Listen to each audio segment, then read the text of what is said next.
بسم اللہ الرحمن الرحیم۔ السلام علیکم ورحمۃ اللہ وبرکاتہ۔ محترم سامعین، ناظرین، اس وقت آپ نے ہماری ویڈیو کا جو ٹاپک دیکھا ہے، اس سے شاید آپ لوگ حیران ہو رہے ہوں گے کہ ہم نے اس سے پہلے جو ویڈیوز آپ کی خدمت میں پیش کی ہیں وہ تو ریلیجیس ٹاپک کے اوپر تھی، کمپیریٹیو ریلیجن کے اوپر تھی۔ تو ابھی ایک نیا سلسلہ کیسے شروع ہو گیا؟ دراصل ایک ایشو ہماری نظروں سے گزرا تھا، تو ہم نے سوچا کیوں نہ اس کو بھی ہم سفیشینٹلی ایڈریس کریں۔ تو انشاءاللہ تعالیٰ جو سلسلہ اس سے پہلے جاری ہے وہ بھی جاری رہے گا، اور جب تک ریسرچ مکمل نہیں ہوگی انشاءاللہ تعالیٰ ہم وہ وقتاً فوقتاً اس ٹاپک کو آپ کی خدمت میں پیش کرتے رہیں گے، اور آپ کی طرف سے حوصلہ افزائی کی ہم امید رکھتے رہیں گے۔ تو اب جو ہم نے اس وقت زیر نظر ٹاپک ہے کہ بے اولاد جوڑوں کس طرح اپنے ایشوز کو ایڈریس کریں، تو اس کے سلسلے میں گزارش یہ ہے کہ جب بھی کسی کپل کی شادی کو 6-7 ماہ گزرتے ہی ہیں تو ان کے پیچھے ان کے گھر والے لگ جاتے ہیں، اسپیشلی جو خاتون کے ان لاز ہیں وہ سمجھتے ہیں کہ اس وقت تک تو ہمیں خوشخبری مل جانی چاہیے تھی، تو وہ نہیں مل رہی۔ مدر ان لا تو اس چیز کا بہت زیادہ ایگزیجریشن کے ساتھ بیان کرتی ہیں کہ شاید ان کی جو ڈاٹر ان لا ہے ان کے اندر کچھ ڈیفیکٹ ہے جس کی وجہ سے کوئی خوشخبری ان کو نہیں مل پا رہی۔ اینی وے، اس کا نتیجہ کیا ہوتا ہے؟ اس کا نتیجہ یہ ہوتا ہے کہ خاتون بھی ڈپریس ہو جاتی ہیں، اور بالعموم وہ بھی نیگیٹو رسپانس دیتی ہیں۔ تو اس سے جو گھر کی انوائرمنٹ ہوتی ہے وہ برے طریقے سے ڈسٹرب ہوتی ہے، اور مرد لوگ بھی اس موقع پہ اتنا کوئی اچھا رول پلے نہیں کرتے۔ وہ بعض کا تو اپنے ہی پیرنٹس کے ساتھ مل جاتے ہیں، اور خاتون کے لیے ان کا ایٹیچیوڈ بہت زیادہ انجسٹیفائی ہوتا ہے، اور بعض کا اگر خاتون کو بھی سپورٹ کرتے ہیں تب بھی 100% نہیں کر پاتے، کیونکہ انہیں چاہیے اس موقع پہ وہ یہ دیکھیں کہ ابھی ٹائم اتنا زیادہ ہوا نہیں، تو اس میں اتنی جلدی کرنے کی کیا ضرورت ہے۔ بہرحال جب 2 سال گزر جائیں تو ان کے بعد یہ دیکھا جائے کہ صورتحال اگر نہیں بن رہی تو کسی اچھے ڈاکٹر، کسی گائناکولوجسٹ سے یا ایمبریولوجسٹ سے کانٹیکٹ کیا جائے اور ان سے چیک اپ کرایا جائے۔ تو امید ہے کہ اللہ تعالیٰ اس علاج کے نتیجے میں ان کی جو مراد و بر لائے گا، ان کی گود ہری ہو جائے گی انشاءاللہ تعالیٰ۔ اتنا بڑا ایشو نہیں، آج کل بہت اچھا علاج اس سلسلے میں دریافت ہو چکا ہوا ہے، تو آپ لوگ اس سے بھرپور مستفید ہو سکتے ہیں۔ لیکن اس سے پہلے جو آپ کو سوشل ایشوز فیس کرنے پڑتے ہیں، اس سلسلے میں گزارش یہ ہے کہ ایک مسلمان ہونے کے ناطے، ایک ایجوکیٹڈ خاتون ہونے کے ناطے آپ لوگوں کو چاہیے کہ ہمیشہ پازیٹیو رسپانس دیں، ان کی باتوں سے دل برداشتہ نہ ہوں۔ یہ معاملات زندگی میں آتے رہتے ہیں،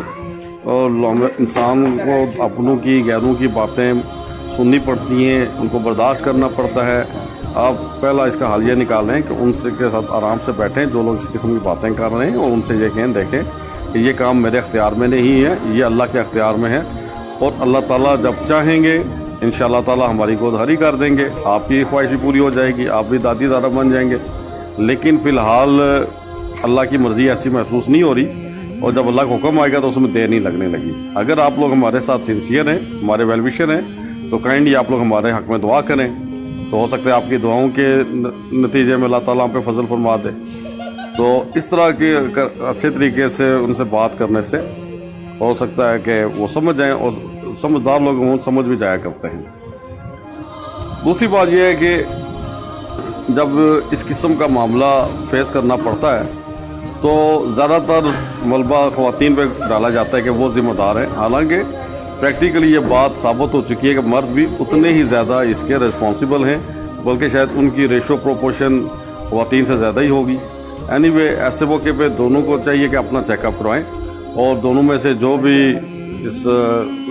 پرابلم رکھتا ہو وہ اپنے ٹریٹمنٹ لے، انشاءاللہ تعالیٰ ان کا مسئلہ حل ہو جائے گا۔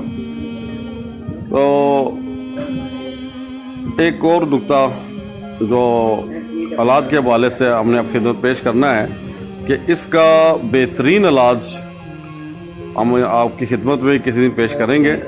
لیکن آج کی ویڈیو میں نہیں، کسی اور ویڈیو میں۔ لیکن اس وقت ایک مشورہ ضرور دیں گے، اور وہ مشورہ بھی اتنا بہترین ہے کہ ہم نے اب تک الحمدللہ اس سے 90% کامیابی دیکھی ہے۔ اور مشورہ اس طرح سے ہے کہ آپ لوگ یہ ایسا کیجئے کہ جو بھی اولاد کی نعمت سے محروم ہیں وہ اپنی بساط کے اکارڈنگ جو ان کو اللہ تعالی مالی وسعت دی ہے اس حساب سے اللہ کی راہ میں روزانہ کچھ نہ کچھ دینا شروع کر دیں مستقل بنیادوں کے اوپر، اور اس عمل سے انشاءاللہ تعالی دیکھیں گے کہ چند ہی عرصے میں اللہ تعالیٰ کی گود ہری کر دے گا۔ میں ایک واقعہ آپ کی خدمت میں شیئر کرتا ہوں، بہت دلچسپ واقعہ، اور اس سلسلے میں آپ کو بہت اچھی گائیڈنس دے گا، وہ آپ ملاحظہ فرمائیں جس سے ساری بات زیادہ اچھے طریقے سے کلیئر ہو جائے گی۔ کچھ عرصہ پہلے ایک ڈاکٹر صاحب کے پاس سے خاتون آئیں جن کی شادی کو غالباً 12-14 سال ہو چکے تھے اور وہ اولاد کی نعمت سے محروم تھی۔ انہوں نے جب ڈاکٹر صاحب سے ذکر کیا اور اپنی رپورٹس دکھائیں تو ڈاکٹر صاحب کو پتہ چلا کہ وہ فزیکلی بالکل فٹ ہیں اور ان کی تمام جو رپورٹس ہیں وہ بھی نارمل ہیں، اور دلچسپ بات یہ ہے کہ ان کے جو ہسبینڈ تھے ان کی تمام رپورٹس بھی نارمل تھیں۔ تو جب ان ڈاکٹر صاحب نے یہ دیکھا کہ ان کی ہر لحاظ سے رپورٹ بالکل ٹھیک ہیں تو پھر اللہ ہی کی مرضی ہے تو ان کو اولاد نہیں ہو رہی، تو انہوں نے ان سے پوچھا کہ کیا آپ لوگوں کو کسی قسم کا سٹریس ہے؟ تو خاتون نے جواب دیا کہ سٹریس تو بس یہی کہ ہمیں اولاد نہیں تو ہو، تو اس کا کوئی سٹریس نہیں۔ میرے ہسبینڈ ماشاءاللہ بہت بڑا بزنس کرتے ہیں، بہت ہیوج ہماری انکم ہے، اور ہمارے 2 گھر ہیں، ایک ہم نے رینٹ پہ دیا اور ایک میں خود رہتے ہیں، تو الحمدللہ ایسی کوئی ٹینشن نہیں ہم کو۔ تو ڈاکٹر صاحب نے بات سننے کے بعد ان کو یہ کہا کہ اگر آپ لوگ اولاد کے متمنی ہیں تو پھر آپ کو ایک ان پٹ دینی ہوگی، اور ان پٹ آپ کو یہ دینی ہوگی کہ جو لوگ آپ کے گھر میں کرایہ دار کی حیثیت سے رہ رہے ہیں آپ ان سے کرایہ لینا چھوڑ دیں، وہ جب دینے آئیں آپ ان کو کہ اس دفعہ رہنے دیں پھر لے لیں گے، اور پھر کبھی بھی نہ لیں جب تک وہ اس میں رہیں، بے شک آپ ان کے نام مکان نہ کریں، صرف کرایہ مت لیں۔ اب اس سے ان کو بہت زیادہ سہولت ملے گی، کیونکہ آلریڈی وہ بہت زیادہ ایکسپینس تو کر رہے ہیں، ان کے یوٹیلیٹی بلز ہیں، ان کے بچوں کی فیسیں ہیں، اور گروسری وغیرہ بہت سارے ایکسپینس ہوتے ہیں، ان میں یہ 15-20 ہزار روپے ان کا جب رینٹ بچے گا تو اس سے ان کی زندگی میں ایک آسانیاں ان کو ملیں گی، اور یہ آپ کی طرف سے ایک ان پٹ ہوگی، اور اس ان پٹ کے بدلے میں قدرت جو ہے آپ کو آؤٹ پٹ دے گی اولاد کی صورت میں انشاءاللہ تعالی۔ تو بات جب اس طرح سے ڈاکٹر صاحب نے ان سے کی، وہ بات کو انہوں نے فالو کر لیا، ان کہے ٹھیک ہے نو پرابلم، انشاءاللہ ہم ایسے ہی کریں گے۔ چنانچہ وہ گھر گئی، ہسبینڈ سے بات کی، ہسبینڈ نے کہا اوکے وہ یا ایگری، اولاد کی خاطر تو بڑی بڑی قربانی دی جا سکتی ہے۔ چنانچہ انہوں نے ایسے ہی کیا اور کرایہ داروں سے کرایہ لینا چھوڑ دیا۔ 3 ماہ گزر کے 3 ماہ سے مسلسل انہوں نے کرایہ لینا سے انکار کرتے رہے، اور ان کے کرایہ دار اس کے نتیجے میں زیادہ مسرور اور ایک آسان زندگی انہوں نے گزارنی شروع کر دی۔ چنانچہ ٹھیک 3 ماہ کے بعد ڈاکٹر صاحب کو کال ہے اس خاتون کی کہ میں ڈاکٹر صاحب کے میں الحمدللہ اللہ تعالیٰ نے مجھے فضل فرما دیا ہے، اب دیکھیں آگے کیا بنتا ہے۔ اور ٹھیک 9 ماہ کے بعد